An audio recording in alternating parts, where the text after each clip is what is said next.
Welcome to Brandon Hall Group's Excellence at Work podcast.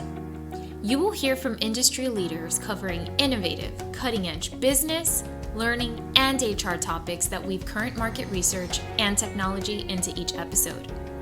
Our Excellence at Work podcast is hosted by Brandon Hall Group's Chief Operating Officer and Principal HCM Analyst, Rachel Cook. Thank you for tuning in to Brandon Hall Group's Excellence at Work podcast, and don't forget to subscribe. Today we have a great episode with Dave Proegler, the Managing Principal from Latitude. Hi, David. How are you? Doing well, Rachel. Thanks for having me this morning. It's great to be chatting with you today. And today we're going to be talking about how companies adapted during COVID to address remote learning challenges. And before we dive into our discussion, I just want to share with our audience a little bit about your background and your organization. As I mentioned, you're the managing principal with Latitude. You lead sales, client, and partner relation development. David nearly has 25 years as a results-driven leader in business management consulting with extensive experience in the automotive industry, building and delivering solutions. And your organization, Learning Latitude, is Latitude CG is the home of Latitude Learning, the partner learning platform, which is designed for the unique needs of partner training programs to train the people that sell, service, and use products. Latitude has been providing solutions for companies globally for more than 30 years, with across over 3 million clients. I think that's correct, right? That is correct. Yeah, probably 3 million users, probably more accurately than clients. The number's slightly smaller than that, but yes, close enough. And you've received also Brandon Hall Group Excellence Awards in 2021. Congratulations. Thank you. Excited to be able to do that. I mean, again, I think that's a validation of our effort and folks in the industry and our partners with Brandon Hall. I think it really is important to stay engaged with your organization, with Brandon Hall, to bring the views of training the extended enterprise to bear in these discussions and all the things going forward. And it helps us when we're talking to our clients as well. So it's a great recognition on your part. Thank you. And you should be very proud because you are evaluated from our team of analysts as well as a team of industry professionals, and to continue the vigor and be be able to connect and to help your clients during the pandemic and post-pandemic. And that's what we're going to be talking about here today. And we've also conducted research with you over the past couple of years here and several webinars.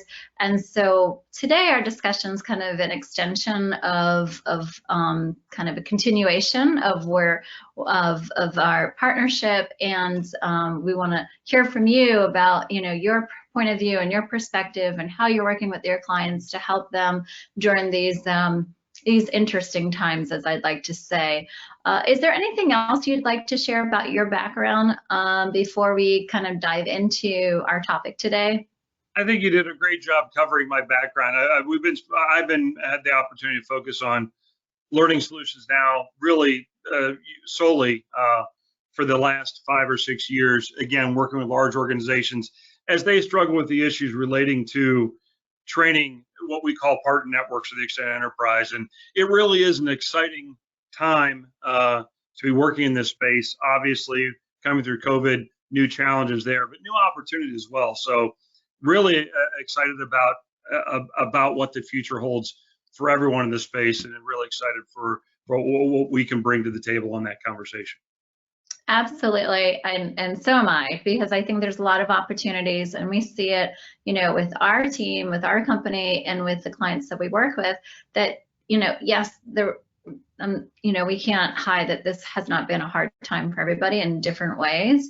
However, companies and people that have been able to come out of it or continue to forge ahead and that are optimistic. I've looked at 4 opportunities, whether it's to kind of reflect on what they're doing, reflect on their company, and and create new opportunities. So I feel very positive about where we're headed. And from what you saw, how did COVID impact certification programs and learning programs? We have to step back just a little bit and set up what really is driving these organizations to really understand the full impact of what was going on. We did 2 studies last year. One was the general impacts of COVID, and then we found enough of a reason to look at this to say, look, how is this really impacting certification, skill-based, hands-on based kinds of solutions? But to better understand that impact, we have to really look at how these programs service these organizations. It is very important to note that companies that have these partner networks, the people that make, sell, service, and use your products, right, really rely on the skill sets of the individuals that are providing service of that network to be current and fresh, to drive, the quality metrics, to drive, the net promoter scores, to reduce warranty costs, and all the things that really make sure that those industries and those organizations are running as efficiently as possible. What we saw during COVID in the broad sense, we all know that things stopped, right? And immediately, one of the things that stopped was hands-on learning. A lot of these networks, when you're learning about turning a wrench on something, it requires some level of hands-on capability. So immediately when that stopped, it created this big interruption in the process. Some organizations simply went back soon after the initial wave, but in a lot of ways, all the things that went around that, the hands-on learning, the validation by a mentor, or the verification of skills by a mentor, all that stuff that really is hands-on and important and in person, all that got stopped, and that created a sort of a long as it went on and on and on, it created a lot of backlog, and there was a lot of things that were being done in the networks to sort of accommodate it. But we reached a point where it couldn't happen. And ultimately, the impacts of that begin to degrade customer metrics and begin to degrade performance scores and quality metrics, those kinds of things. And really, that's where we're at now in trying to recover from that from a process perspective. That's how it impacted things in general. It really did have a demonstrable impact to the bottom line and the performance capability of these networks. And we think it's vital to their success and the richness of their capability. Of course. And did you see that there were some areas that you saw there were more challenges in versus other areas? Yeah, specifically when you start talking about the organizations that required 2 components. One, hands-on kinds of learning, right? And it spans industries. Extreme. We had the opportunity to speak to a major airline. And the idea of being a pilot is you must train a certain level. And when they couldn't train, you couldn't meet those levels. And they really facilities were shut down that had never been shut down in their 20-year history, right? And how do you overcome that? That's an extreme case. And they decided very quickly to get back to flying and do that kind of stuff because it was needed. Step back a little bit from that and start talking about industries like the automotive industry and when you have dealerships that have to turn wrenches on cars, and to do that effectively and make sure you're doing warranty repairs with skilled technicians and that kind of stuff, all of a sudden the inability to actually do that in person began to degrade, or it began to mean that people were falling out of compliance.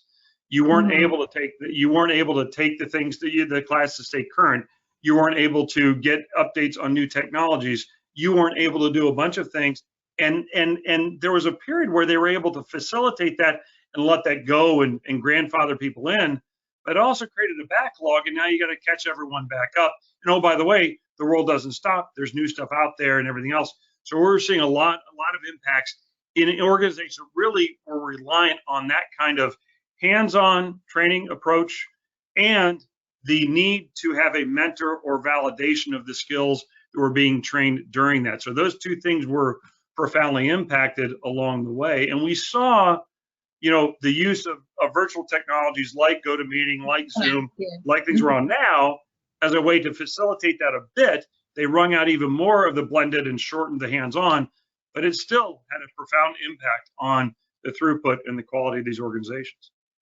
Well, you see, you brought up cars, for example, and obviously there's a shortage in production, whether, just the manufactured goods that we can't get, or just the inability to be able to produce them because of either shortage of talent or a decrease in the workplace. or the lack of wanting to go to the workplace because of being shut down, and all these different variables. So that it does have a trickle down impact. Effects on everyone, on the company, on us as buyers, and so my brother was telling me one of his kids, they've had all three boys have already graduated college, and the last one, he finally got rid of the car. I think that car has been through all of them, and it was I'm not even sure, it was some kind of truck Jeep, but it lasted, I want to say, at least a decade. And he told me he sold it for $5,000. I was like, what?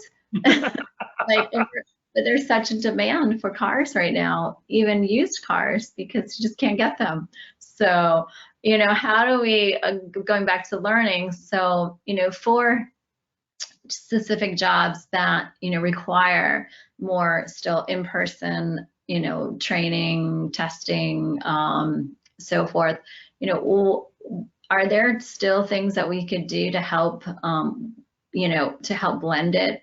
Does VR work in these environments, and does other simulations or, the metaverse?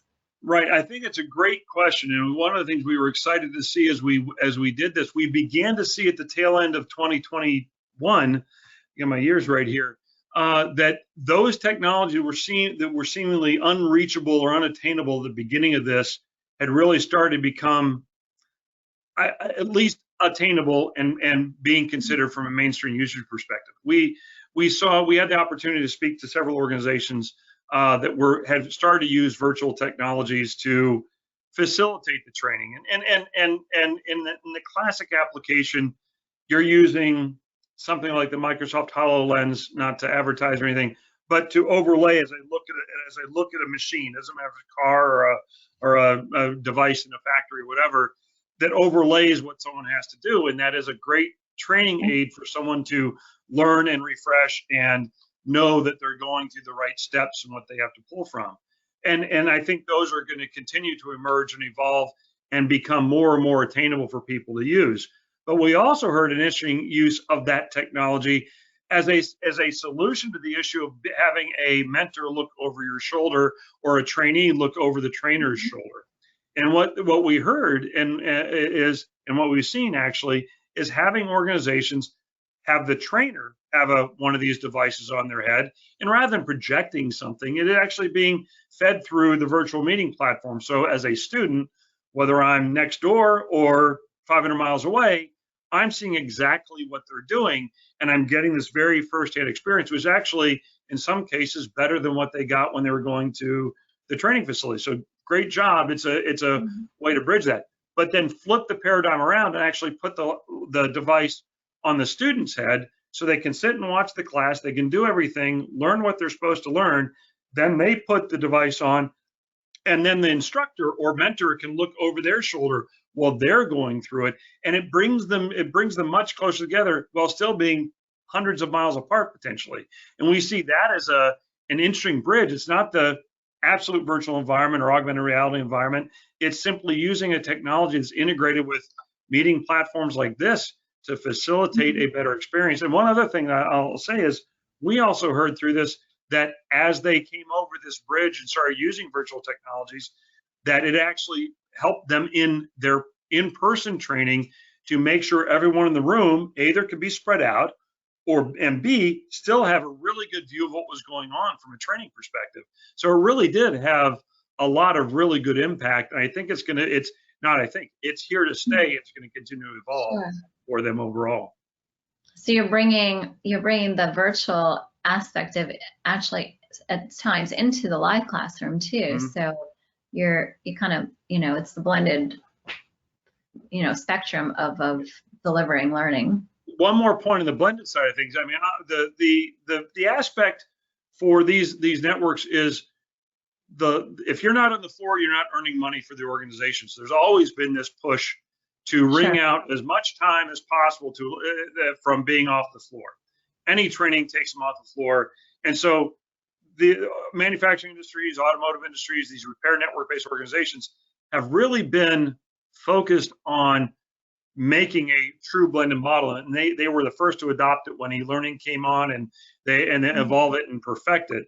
And what we even saw through COVID was wringing out even more. What they used to do in 5 days, now doing 3 days, right? So and it was facilitated by this new technology set that was there. And they realized, hey, we can do some of that very basic stuff that we relied on the classroom to do virtually, because we had this experience. And it really has evolved and will continue to be there. And what one other aspect of that is, we know for a fact that even in the facilities, that organizations are utilizing multiple camera sets, multiple camera angles, whether you have a VR headset on or not. It's now making a better experience from a training perspective that only would have happened at the speed it happened because of COVID. Right. So there's the opportunity that we took from that, and I think that our research continues to show that people just don't want to sit in a learning class or a training class for days or weeks. They just really want it when they need it. And for it to be able to stay or to stick with them, it has to be embedded in what they're doing. So they need to be able to have access to whatever kind of development that day, that hour, that moment. So the more that we have these tools and these new ways of bringing it to them, then you don't have to start and stop. It could be a morning memo.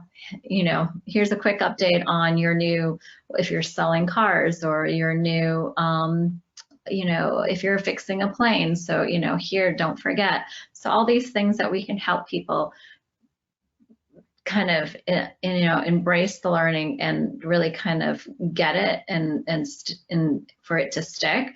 I think that, as you mentioned, we have all these tools that they're here to stay, and they're going to continue to get better.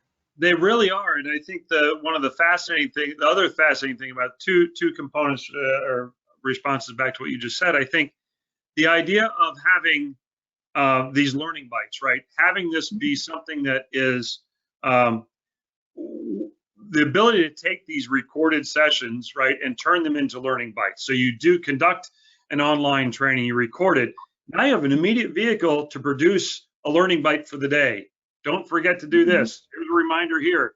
Whereas before, it had to be an intentional act outside of this to create it. Now the recordings coming out of these virtual sessions are the raw materials that go into those learning bites. And we're hearing organizations do exactly what you just said. Here's the morning wake up thing. Here's the weekly reminder. It's simply just a bite taken from a virtual session that was done that was found to be useful, right? And very, very helpful. The other thing is, as you said, the idea of smaller bites of learning and be able to apply it immediately, maybe not so much in the repair industry, but where you're working in these networks where before someone would go to a week's worth of training and they'd have to absorb it. They'd have to sort of make sure they understood it. They go through all the testing and then they go back and apply it. Well, now we're seeing organizations do that same week's worth of training potentially over 3 or 4 weeks, right? At much smaller bites. But the cool thing about that is, as they learn a piece of information or learn a skill, they can actually go to their day job during the rest of the day and apply that skill and come back and go, that worked or that didn't work. Let me ask you why. And we're hearing that there's a richer experience between the instructor and the learner in that process. And over time, even though the training is taking a longer period, it's more impactful and more ingrained in what they're doing, because they can apply it, practice it, and come back and question it if they need to and learn from it. Not so much in the technology space, but oftentimes in the business operations space, when you're learning business practice for selling and other things that they can apply it immediately. Really very powerful. Well, and it's not ending. It truly is it's truly continuous. It's a learning journey. And Correct. that's something we talk a lot about, that it should never just be a begin to an end. It should lead from one thing to another. Even as you change your careers, what you've learned does not go away necessarily, especially if it's impactful and helpful. So, what else is there? What else from what you're seeing or what other strategies? There's a lot. There's a lot for learning professionals, for leaders, for employees to consider. So how do you define that strategy, and how do you, because this is all great, but how do we execute on all of this? Well, I think it's vitally important. One of the things we haven't touched on a bit, and it's a topic I think we're doing where I know we're doing some research on now, relating to sort of this skill gap, right? This idea of saying we have this diminishing workforce, we have people coming in, there's always this gap that exists. I think one of the things that COVID highlighted was making sure you understood where your skills and what skills were needed to perform at the level necessary for an organization. It doesn't matter, again, what your role is and what kind of organization you have, but knowing, we think the first order of business is really understanding the skills that are necessary and the mix of those skills necessary to be able to perform the mission of the organization, right?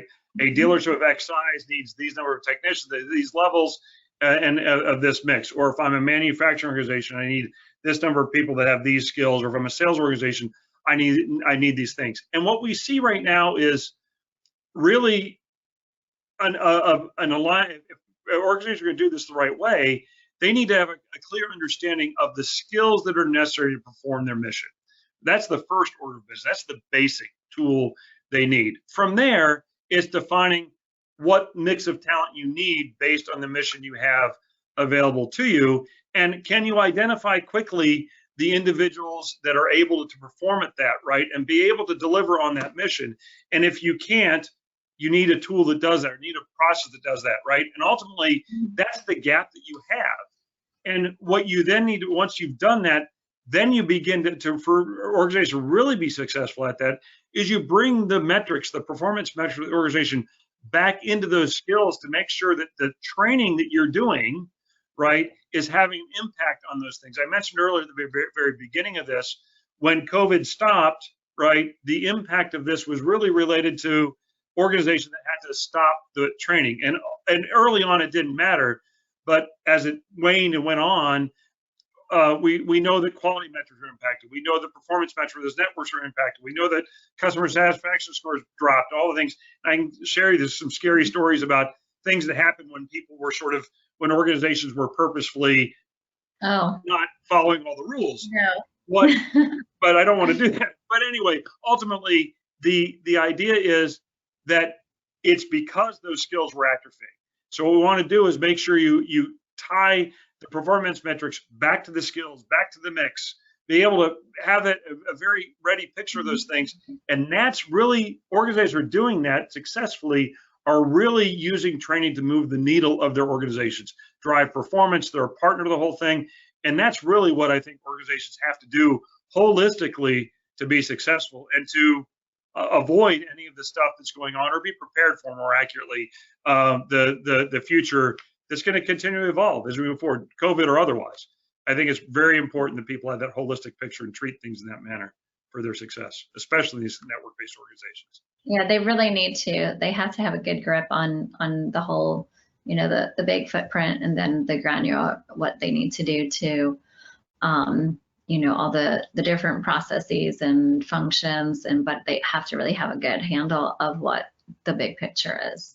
Agreed. I'll add just one more small comment to that. I think one of the things that organizations do often focus on, did this person get the course? Well, learning something isn't the skill to apply it, right?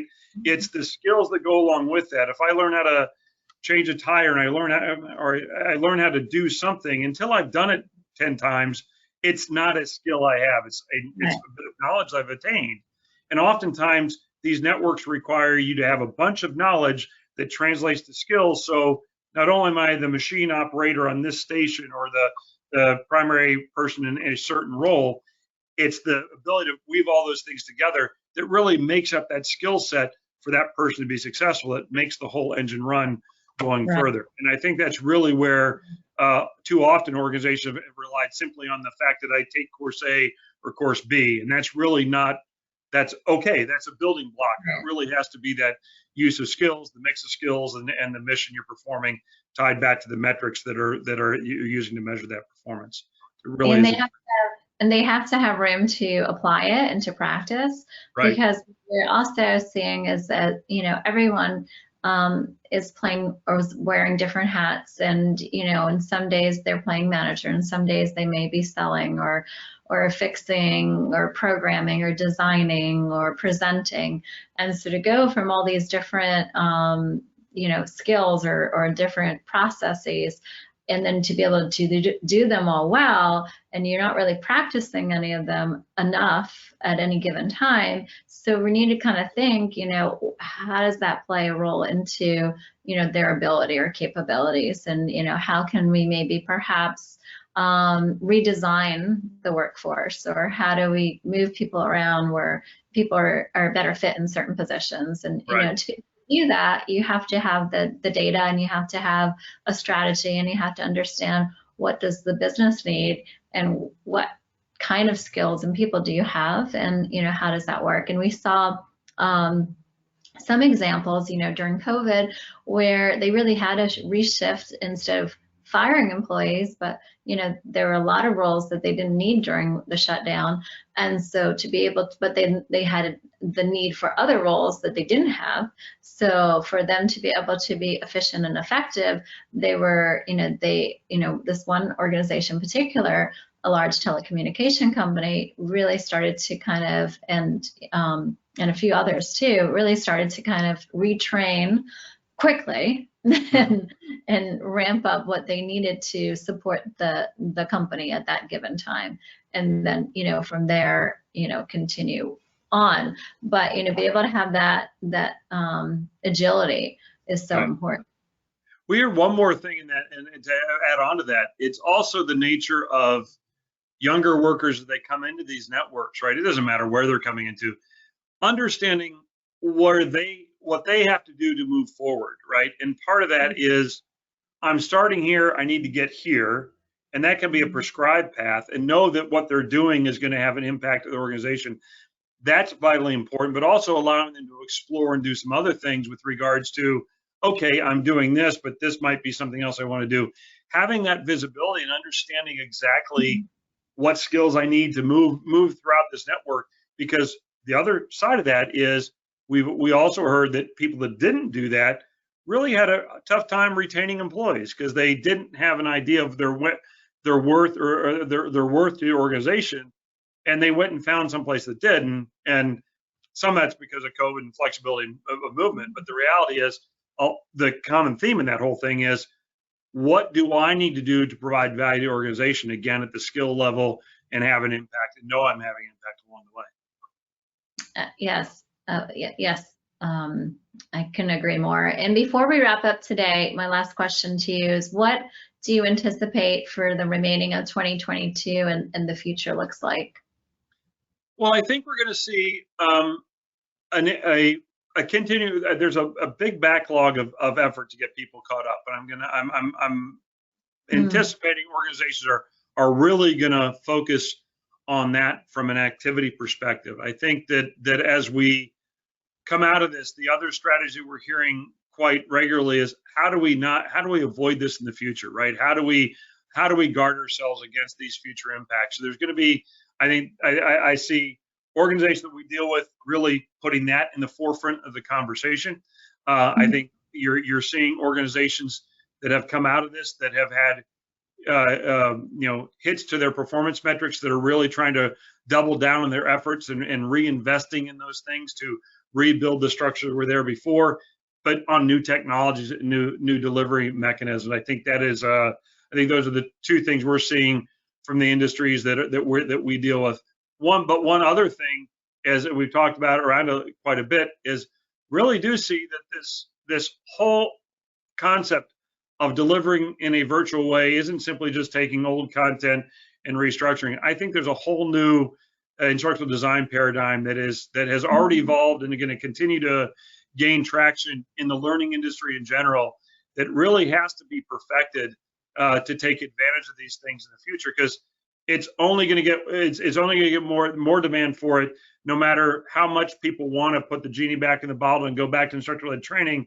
Reality is it saves money. People don't have to travel. They're not off the floor. So you have to get more and more efficient. So I think in the general energy perspective, that capability is really going to have to evolve and improve, and really presents a lot of opportunities for people in the instructional design space. So that's where I think things are going in the next few months for the balance of the year. Well, lots of great stuff. It'll be exciting to see where our year takes us. So all upward going forward from here, I hope. Let's hope. Yes. And on that note, thank you, David. Thanks for chatting with me today. And thank you for listening in. Rachel, it's been a pleasure. Thank you. Thank you as well. And thank you everyone for listening in.